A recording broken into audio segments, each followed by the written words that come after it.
중심으로 복음이란 무엇인가, 복음이란 무엇인가라는 제목으로 은혜 말씀을 나누겠습니다.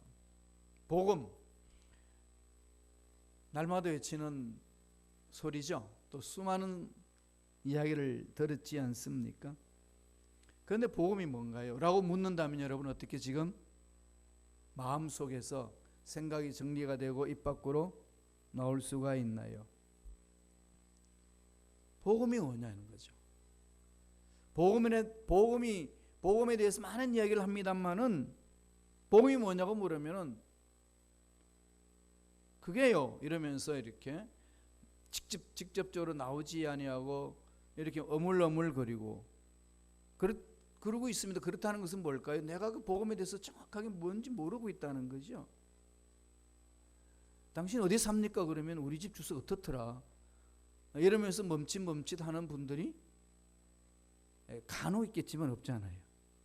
어느 교회 다닙니까? 그 교회 다니면 정확하게 나옵니다. 복음이 뭡니까? 정확히 안다면 설명할 수 있죠. 정확히 알고 있기 때문에 그래야만이 나의 신앙의 정체성도 분명히 가질 수 있고 또 예수 그리스도를 알지 못하는 사람에게 복음이 뭔지를 모르는 사람에게 정확하게 설명해주고 전해줄 수가 있습니다. 이게 불분명하면은 가짜 복음이 판을 칩니다. 그게 오늘 이 시대예요. 교회가 올바로 서 있지 못하고 신앙인들 올바로 서 있지 못하고 신앙인들의 복음에 대해서 정확하게 알지 못하면은 그렇게 사람들이 많이 모였음에도 불구하고 교회 내에서 가짜 복음이 판을 칩니다. 일명 짝퉁 복음이에요.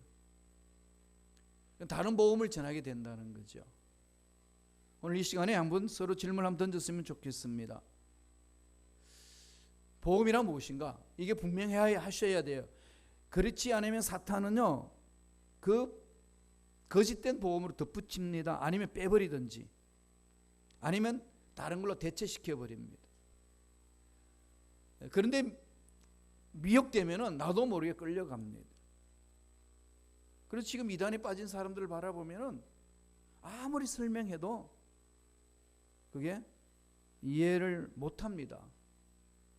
그냥 그걸 끌려가요.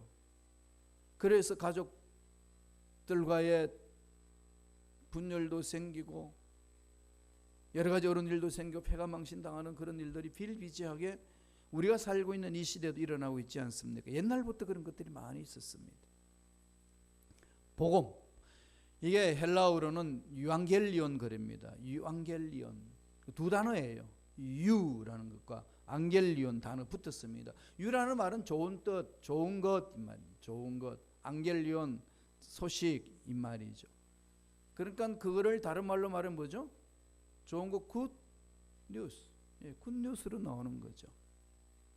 가스펠이란 말도 갓이란 단어와 플러스 스펠이라는 거잖아요. 하나님에 대한 얘기. 그 얘기가 뭐죠? 좋은 소식. 굿 뉴스입니다. 그래서 복음이라는 거죠. 그게 뭐길래 복음이죠? 하나님에 관한 이야기인데. 그 요한복음 3장 16절에 추격해놨습니다. 하나님이 세상을 이처럼 사랑하사 이를 독생자를 보내주셨으니 이를 믿는 자마다 멸망치 않고 영생을 얻으리라. 멸망이라는 건 죽는 걸 말하잖아요. 죽지 않고 영원히 산다. 모든 인류는 죽음의 공포 속에 있습니다. 죽음 두려움 속에 있습니다. 죽음이 뭐냐? 젊었을 때 폐기로 외치지만 막상 죽을 때가 되면 그런 폐기는 온데간데도 없습니다. 죽음 앞에 뜬다는 거죠. 없어진다는 것에 대한 두려움을 느끼는 겁니다. 그런데 요한복음 3장 16절에서 멸망치 않고 사라지지 않고 죽지 않고 영원히 산다. 영생을 갖는다. 죽어도 영원히 산다. 주님이 다시 오셔서 확인시켜 주셨지 않습니까? 그 십자가에 돌아가시고 부활하시고 성천하시고 성령을 보내주시고 우리들로 하여금 그 천국에서 영원히 살 수 있는 길을 열어주셨다. 이 이야기가 가스펠이라는 거죠. 복음이다. 그러니까 이 복음은 충고가 아니고 그냥 소식, 좋은 소식입니다. 좋은 충고를 해준다가 아니라 좋은 소식을 말합니다. 그러니까 그 좋은 소식의 핵심, 복음의 핵심은 누구죠?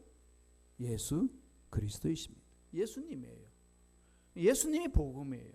예수님이 그리스도이십니다라고 신앙 고백했던 그것이 복음입니다. 왜 예수님이 복음이 될까요? 첫째로 예수님이 인류의 모든 죄를 구속해 주셨기 때문에 그랬습니다. 모든 죄를 다 짊어지고 가셨어요. 사람은 죄 때문에 죽습니다.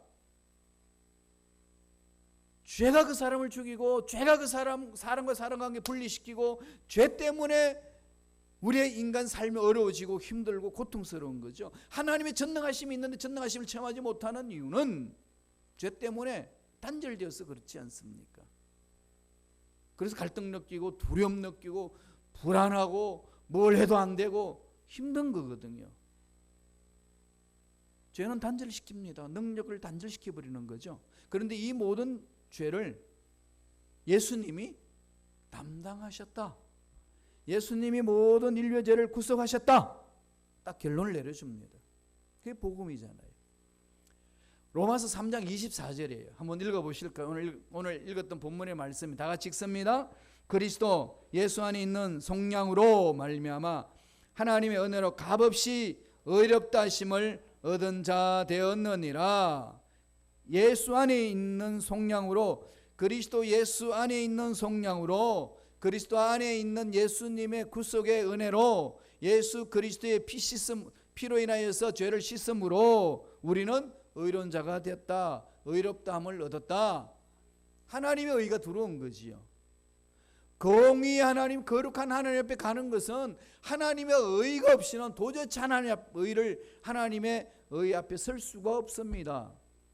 우리는 죄인은 어떻게 씁니까? 죄의 문제와 하나님의 의의 문제의 이 갈등 아니겠습니까? 이거 어떻게 풀어야 되느냐는 거죠. 그것을 예수님이 십자가에 돌아가셔서 다 씻어 주셨다는 겁니다. 그럼 예수 그리스도는 누구죠? 예수라는 말은요, 개인적인 이름입니다. 이 지상에서 사용하는 이름이죠. 예수는 헬라 말이에요. 히브리 말로는 뭘까요? 여호수아.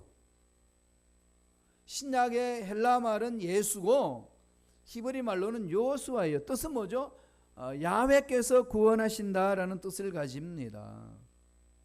그런데 예수는 팔레스타인 나사렛 예수라는 말은 이 예수가 하나님께서 구원하신다는 뜻을 가지고 있기 때문에 그 당시 많은 사람들이 예수 이름을 가지고 있어요.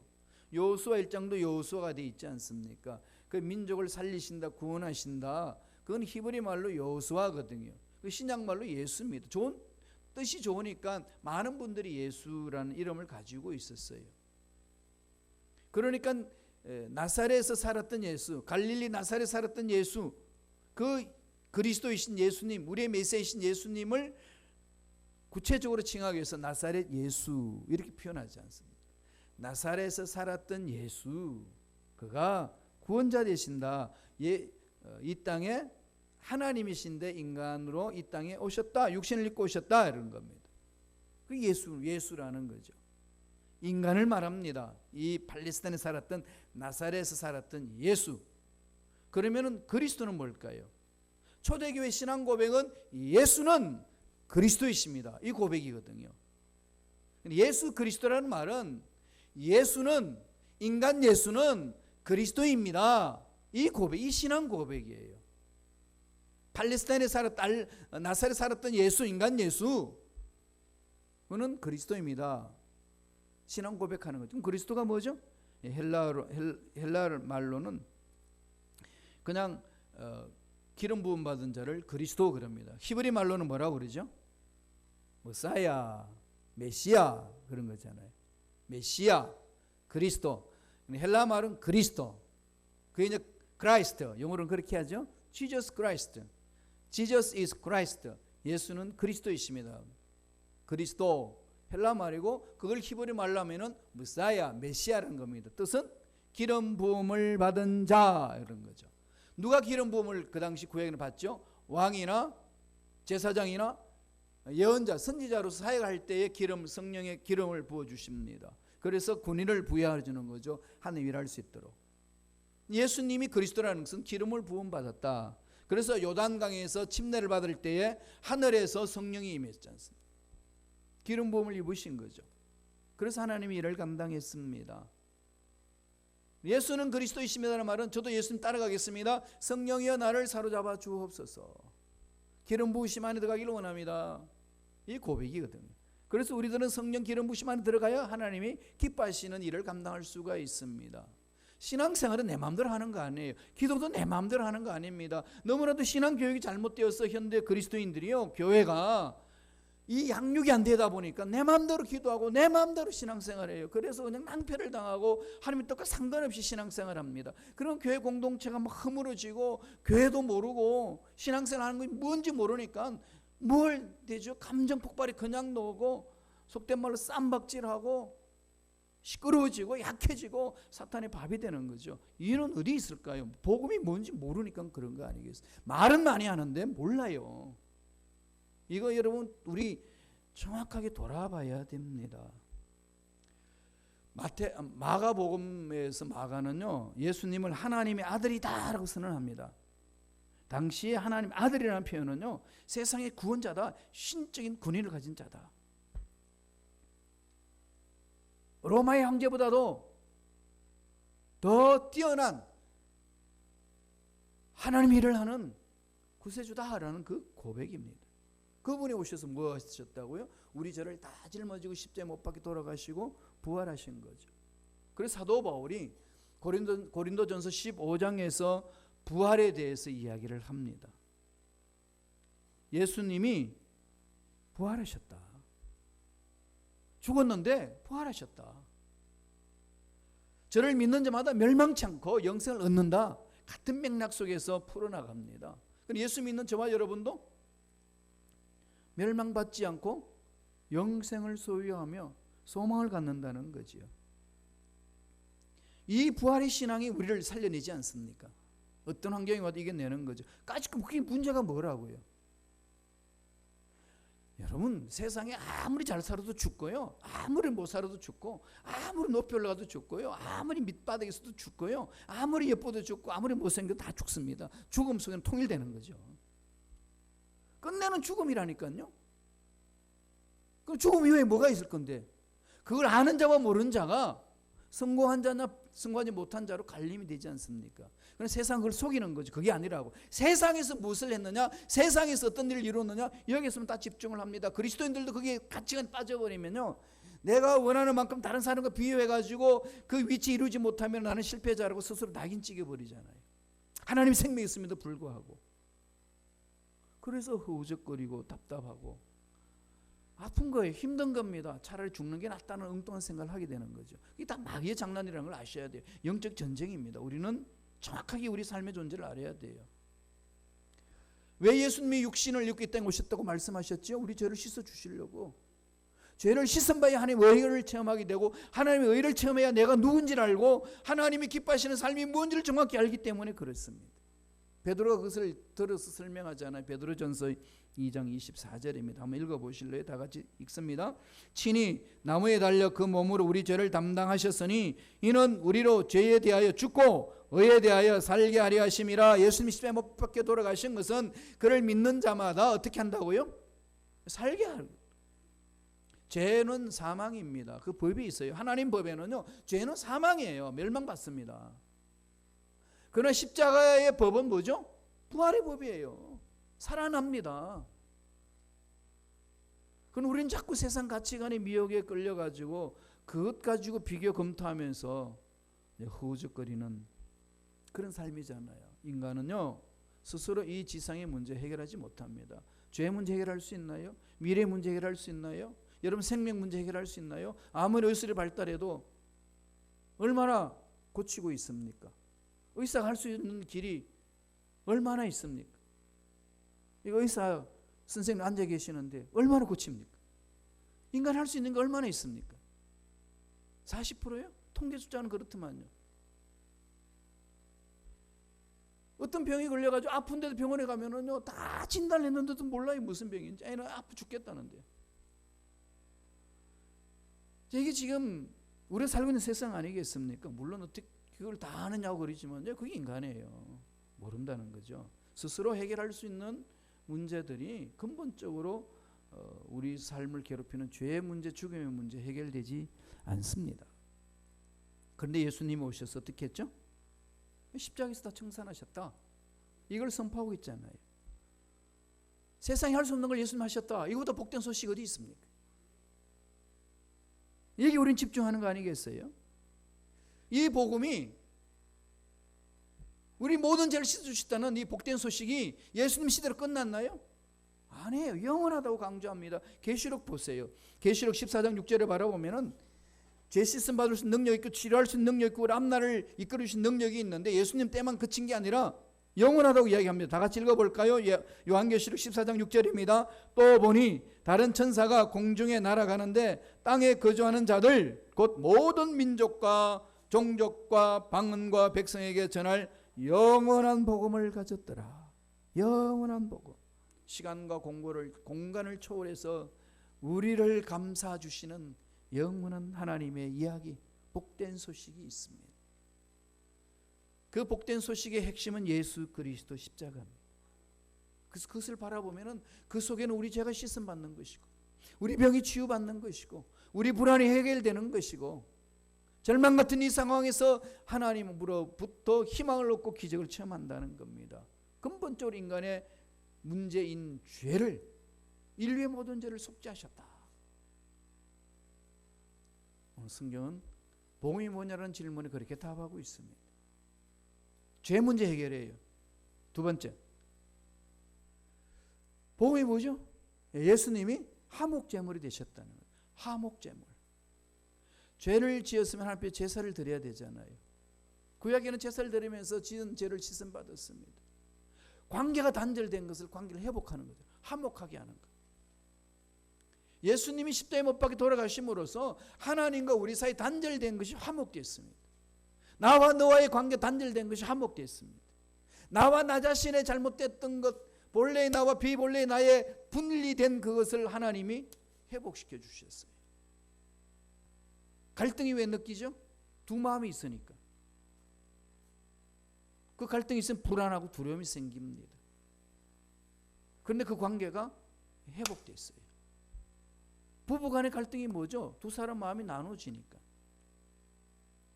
내가 하는 일에 대해서 불안을 느끼고 두려움을 느끼는 이유가 뭘까요? 그 일에 대해서 되는지 안 되는지 두려움 속에 있으니까. 그게 왜 그러죠? 분리되어 있으니까. 그 모든 것들을 청산하신 분이 예수님인데 어떻게 해요? 스스로 화목 제물이 됐다는 거죠. 말씀을 한번 볼까요? 로마서 3장 25절입니다. 다 같이 한 목소리 천천히 읽겠습니다. 이 예수를 하나님이 그의 피로서 믿음으로 말미암는 화목 제물로 세우셨으니 이는 하나님께서 길이 참으시는 중에 전에 지은 죄를 관가하심으로 자기의 의로우심을 나타내라 하심이라. 죄를 다 덮으시버린 거죠. 죄를 다 덮어버립니다. 죄인을 어렵게 만든다는 거죠. 하나님이 의롭다고 칭해주는 거지 않습니까? 예수님의 보혈로 다 덮어버렸는데 어떻게 덮었냐? 본인이 직접 화목 제물이 되셔서 그 모든 죄들을 다 덮어버렸다. 다 덮어버렸어요. 그런데 자꾸 인간들을 들추어내서 보잖아요. 그죠? 나는 너의 과거의 알파와 오메가야. 그럼 다 들춰냅니다. 하나님은 다 덮었는데, 하나님은 예수 안에서 다 덮었는데 자꾸 들춰내서 그걸 가지고 찌르고 정죄하고, 그래 난 원래 그런 인간이 어쩔래 싸움 박질하고, 또 스스로 그냥 그건 또 잘 받아들여요. 나는 안 되는 인간이야. 그냥 가라앉아 버립니다. 기억하세요. 하나님과 우리의 관계를 단절시키는 그 모든 것들을 예수님이 화목제물 되셔서 끊어버리시고 화목케 하셨습니다. 하나님은요, 죄를 볼 수 없습니다. 하나님은 거룩하시고 이런 분이기 때문에 결코 불의를 보고 있을 수가 없습니다. 넘어가지 않습니다. 죄에 대해서는 날마다 하나님 미워하고 죄를 멀리 하시는 분이잖아요. 죄인이 하나님 앞에 서면 그 자리에서 죽습니다. 그 죄를 덮어야 돼요. 예수님이 덮어주셨는데 이 부분이 내 마음속에 복음으로 와닿는 거 아니에요? 복된 소식. 너무 복된 소식 아닌가요? 하나님이 어떻게 죄에 대해서 다스리는지 보실래요? 나훔, 우리 구약에 나훔 1장 2절에 있습니다. 다 같이 한 목소리 천천히 읽겠습니다. 야훼는 투기하시며 보복하시는 하나님이시니라. 야훼는 보복하시며 자기를 대적하는 자에게 진노를 품으시며 무시무시하죠. 죄 그냥 안 둡니다. 아무리 쓰임받는 종이라도요, 죄악 가운데 있을 때는 다 끊어버리시잖아요. 죄를 끊어버리지 않습니까? 그래야 사람을 살려낼 수 있기 때문에 그렇습니다. 죄를 지으면 매일 분노하시는데 그 분노 어떻게 감당하겠습니까? 예수님이 십자가를 지시고 화목 제물이 되심으로써 다 덮어버리셨습니다. 모든 죄값을 다 감당하셨어요. 그래서 하나님의 그 분노를 막으시는 겁니다. 죄를 씻음받았기 때문에 하나님 의가 들어오는 겁니다. 하나님 의가 들어오니까 거룩한 하나님의 공의 안에서 우리는 당당히 설 수가 있는 거죠. 하나님의 무궁무진한 그 보물에 열어달라고, 하늘의 문을 열어달라고 우리는 외칠 수가 있습니다. 그래서 하나님은요, 죄는 죄라고 칭하고 의인은 의인이라고 칭합니다. 죄인을 의롭다고 하지 아니하고 의인을 죄가 있다고 말씀하지 않습니다. 분명하지 않습니까? 말씀을 보세요. 출애굽기 23장 7절에 하나님의 공의를 이렇게 말씀합니다. 거짓 일을 멀리하며 무죄한 자와 의로운 자를 죽이지 말라. 나는 악인을 의롭다 하지 아니하겠노라. 악인을 의롭다 하지 않습니다.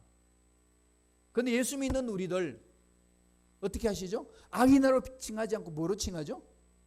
의인이라고 칭해요. 이건 묵상하면요, 그냥 기절초풍할 노릇 아니에요? 이럴 수가 있나? 감격하는 거 아니겠어요? 하나님이 그렇게 귀한 것을 나를 위해서 희생제물로 내놓으시고 나를 살려주셨는데 우리가 그 사랑 안에 들어간다면 우리가 어찌 그 하나님의 그 은혜 속에서 거부할 수 있을까요? 이것만 묵상하면요, 날마다 감사가 나오는 거고 날마다 주님이 기뻐하시는 일에 헌신하고자 몸부림치는 겁니다. 그게 하나님의 은혜를 아는 자거든요. 이게 복음의 능력입니다. 복음의 능력은요, 어제나 오늘나 영원토록 동일합니다.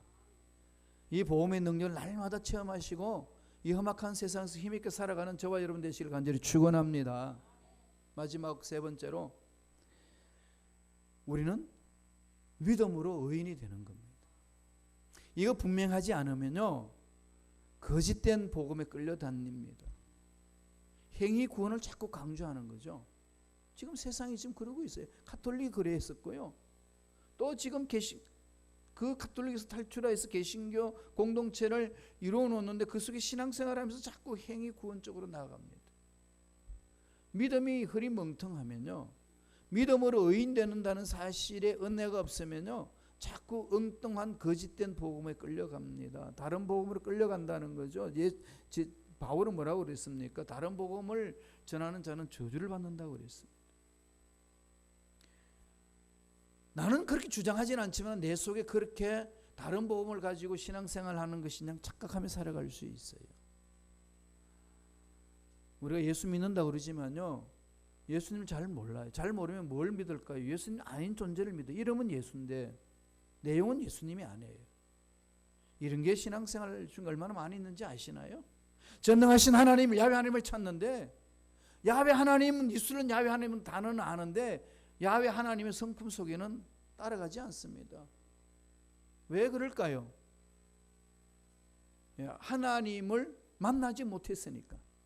하나님 어떤 분인지를 모르니까 그런 거죠. 어떻게 하나님을 알 수 있고 어떻게 하나님을 만날 수 있습니까? 눈에 보이지도 않고 만지지도 못하는데. 하나님을 만날 수 있는 유일한 객관적인 사실은요, 환상을 보는 것도 아니고요, 신비한 모습을 체험하는 게 아닙니다. 하나님의 길을 분명히 가르쳐 주셨어요. 바른 생각을 갖게 하고 의지를 갖게 하고 판단할 수 있는 마음을 주셔서 만날 수 있도록 성경책 속에 하나님의 성품을 담으셨어요. 하나님을 만난다는 것은 하나님의 말씀을 만나는 거예요. 하나님의 음성을 듣는다는 것은 하나님의 말씀의 음성을 듣는 것을 말합니다. 그런데 하나님의 음성을 듣는다고 강조한 만큼 위험한 일이 없습니다. 얼마나 위험한지 아세요? 자기 생각을 하나님의 음성을 둔갑시키니까요. 그래요. 하나님의 음성 똑했다고 그러면요, 못 말려요. 그런데 꼭 열어보면 하나님의 음성이 아니에요. 지 생각이에요. 지 감정이 끌리는 거죠. 그래도 불구하고 저는 하나님의 음성 들어야 된다고 강조하는 이유는 하나님의 음성 객관적으로 말씀이 있기 때문에. 말씀을 보지 않고 음성 듣는 것은 거짓말이에요. 말씀 보지 않고 하나님 만나는 것은 거짓말입니다. 하나님을 모르는데 어떻게 하나님을 만나요? 내가 만났다는 하나님 정말 하나님인지 아닌지 어떻게 아십니까? 그죠? 확인할 길이 없어요. 확인하는 길은 말씀 속에 있어요. 이건 여러분, 제가 여러분을 괴롭히려고 이 말을 하는 게 아니고 올바로 서기 위함입니다. 말씀에 마음을 집중하세요. 말씀을 통해서 하나님을 만나셔야 되고요. 말씀을 통해 하나님의 음성을 들으셔야 되고요. 그래서 그 길에 순종하며 가는 겁니다.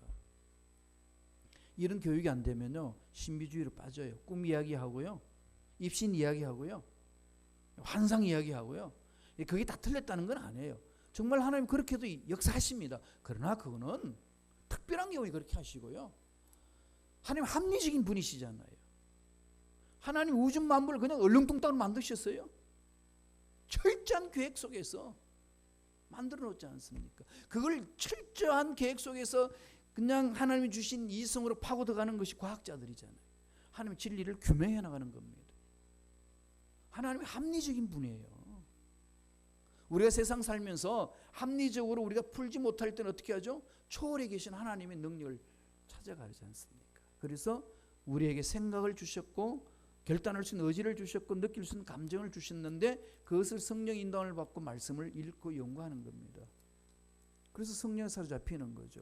그것의 음성을 듣습니다. 믿음으로 우리는 의인이 되는 거예요. 행위가 아닙니다. 공로 아니에요. 믿음이에요. 이거 잊어버리면요, 교회 열심히 일해야 구원받고, 열심히 매달려야 내가 하나님으로 평안을 얻고 엉뚱한 생각을 합니다. 그런 게 아니고요, 믿음으로 하나님과의 만나고 하나님 만난 그 감격으로 목숨 걸고 공동체에 헌신하는 거예요. 누가 맡겠습니까? 이런 능력을. 거꾸로 하면 안 돼요. 이런 교육이 제대로 안 돼 있기 때문에 막 뒤집는 거죠. 막. 그래서 문제가 많습니다. 이건 우리 빨리 고쳐야 돼요. 우리 스스로가. 저 역시도 마찬가지고요. 모두가 날마다 말씀하는 자신을 돌아보면서 돌이키셔야 됩니다. 말씀을 한번 보실까요? 로마서 3장 26절입니다. 다 같이 한 목소리 천천히 읽겠습니다. 곧 이때에 자기의 의로우심을 나타내사 자기도 의로우시며 또한 예수 믿는 자를 의롭다 하려 하심이라. 의로움을 드러내시는 것은 예수님을 십자가에 못 박게 돌아가시고 하셔서 모든 인류 죄를 짊어지시고 가셨으니까 죄는 청산되게 하셨고 그 속에 하나님의 의가 드러나는 거죠. 하나님의 의가 드러나야 우리가 하나님 예수님의 십자가를 믿고 하나님의 의를 증가받아서 의로운 자가 되는 겁니다. 그래서 하나님이 십자가를 믿는 자를 향하여 말씀하시는 거죠. 너는 의로운 자라. 우리가 한 거 없어요. 하나님이 하신 거죠.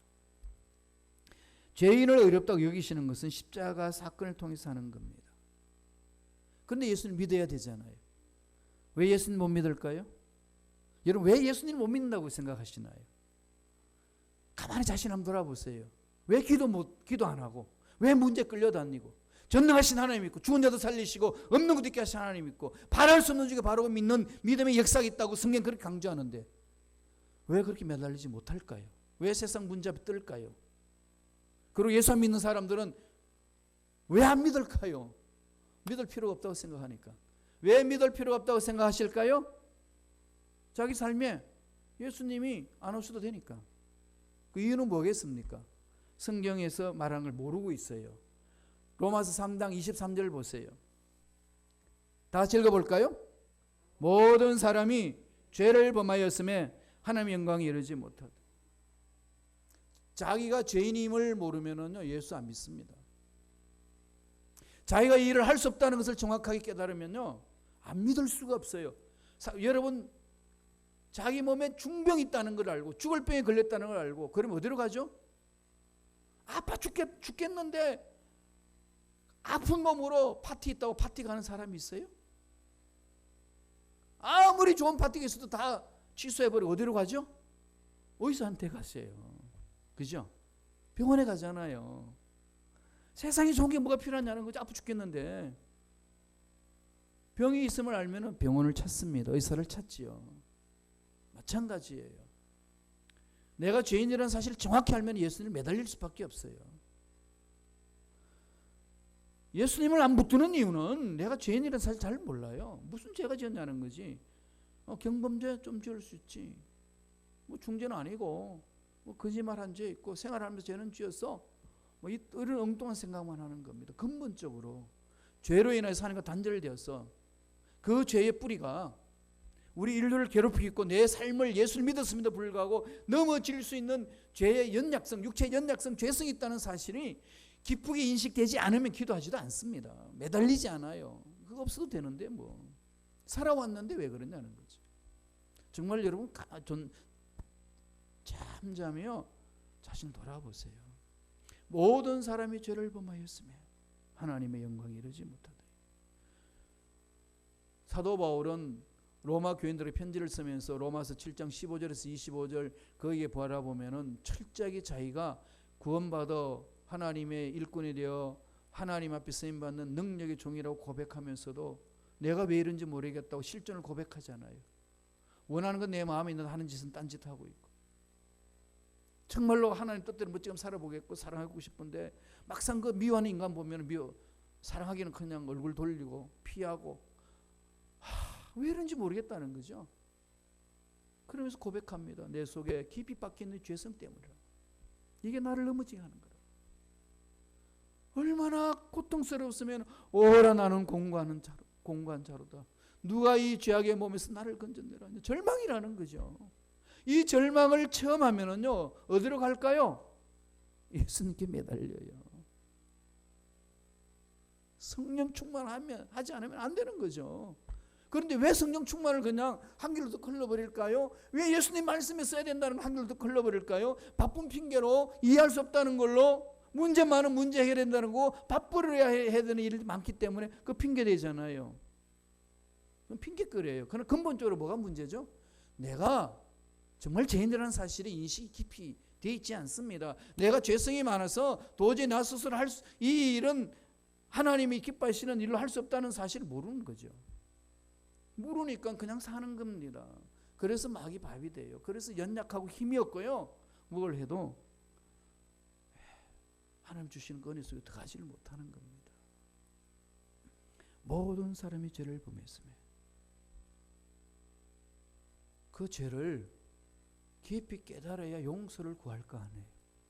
주일학교에서 전부 다 말씀드렸습니다마는 주일학교 선생님이 애들한테 가르칩니다. 여러분 용서를 받아야 돼요. 그래 우리 삽니다. 막 가르치면 용서에 이야기하고 있어요. 여러분 용서를 받으려면 어떻게 해야 됩니까? 라고 질문하니까 한 꼬마 녀석이 손을 툭 듭니다. 용서 받으려면요 먼저 죄 지어야 돼요. 걔는 보험을 정확히 가는 애예요. 그죠? 자기가 죄를 지었다는 것을 인식해야 용서를 구하지. 자기가 죄 지은 걸 모르는데 무슨 용서가 필요해요. 너를 용서해 준다 그러면 무슨 소리 하느냐고. 내가 왜 용서를 받아야 되느냐고. 엉뚱한 소리 합니다. 당신 예수 믿어야 됩니다. 왜 내가 예수 믿어야 돼? 당신 죄인이잖아. 내가 무슨 죄 지었는데 왜 그래? 거부하는 거잖아요. 신앙인들도 예수 믿는다고 하는 사람들마저도 그렇게 끌려다닐 때가 많습니다. 그러나 그 죄를 정확하게 깨닫고 하나님께 토해내면요 무슨 죄든지 하나님이 용서해 줍니다. 다윗 보세요. 그렇게 귀하게 쓰임받던 다윗이 한 여인 때문에 넘어집니다. 몰랐어요. 자기는 그 심각한 죄를 지었다는 사실을 몰랐습니다. 그래서 나단 선지자가 가가지고 비유적으로 설명합니다. 한 부자가 있었는데 양을 많이 키우는 부자가 있었는데 손님이 왔어요. 그 손님을 대접하려고 그러니까 자기 양이 아까우니까 가난뱅이 양을 잡아와가지고 그 손님을 대접해 줬습니다. 그랬더니 그 이야기를 듣고 나서 다윗이 노발대발하면 그럼 누구냐 잡으라. 당장 처단해야 된다고. 그랬더니 그때 나단이 뭐라고 그랬죠? 바로 당신이라고. 그걸 깨닫고 그 자리에서 무릎을 꿇습니다. 하나님 용서하잖아요. 치유하시잖아요. 회복시키잖아요. 그리고 하나님 나중에 어떻게 칭해 줍니까? 너는 내 마음에 합당한 자다. 내 마음에 속 든다. 그런 평가를 받습니다. 무엇 때문에? 죄를 인식하고 통해 잡을 것. 죄인이라는 사실을 알면 이 죄를 씻음받기 위해서는 주님 앞에 매달려야 됩니다. 그 믿음으로는 구원받고 의인이 되는 겁니다. 그래서 그 의인이 된 것에 감격하여서 하나님 무슨 일을 할까요? 그 하나님 명령에 순종하는 겁니다. 그게 교회 신앙생활이고요. 봉사하고 헌신하는 삶입니다. 감격이 있는 거예요. 봉사하면서도 감격하고요. 힘들고 어려 죽겠는데도 기뻐요. 그게 아주 역설적인 은혜가 임하는 거 아니겠습니까? 그게 복음이에요. 그 복음의 능력으로 우리는 신앙생활을 하는 겁니다. 오늘 말씀 한번 볼까요? 로마서 8장 32절 이렇게 결론 내려줍니다. 다 같이 한 목소리 읽습니다. 그러므로 사람이 어렵다 하심을 얻는 것은 율법의 행위에 있지 않고 믿음으로 되는 줄 우리가 인정하노라. 믿음으로 예수님을 붙드셔서 죄사함 받고 문제 해결 받고 죄사함 받은 감격에 문제 해결 받은 감격에 주님 명령에 순종함으로 하나님 일을 감당하는 믿음 일꾼들 되시길 간절히 축원합니다. 기도하겠습니다. 하나님,